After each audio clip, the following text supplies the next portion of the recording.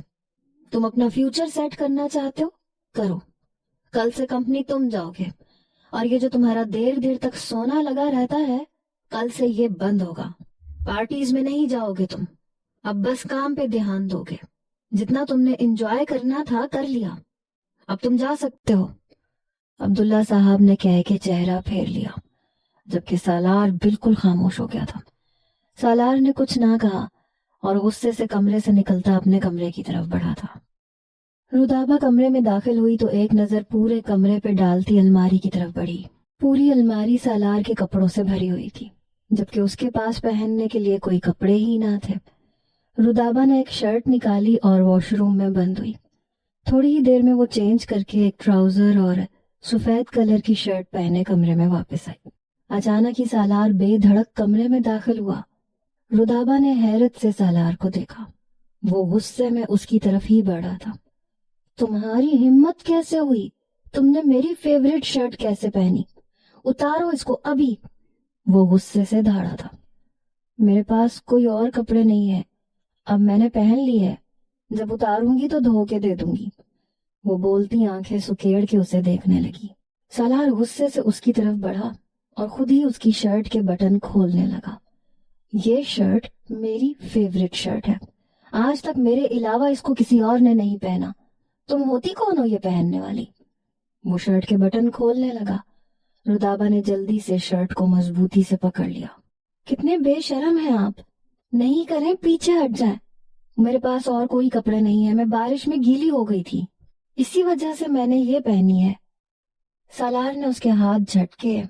Shirt آدھی کھلی ہونے کی وجہ سے رودابہ کے جسم کی رانائیاں صاف واضح ہونے لگی، لیکن سالار تو اس وقت غصے میں تھا، اسے بس اپنی شرٹ اس کے جسم سے اتارنی تھی۔ سالار نے رودابہ کے جسم سے وہ شرٹ اتاری تو نظر اس کے جسم کی رانائیوں پہ گئی۔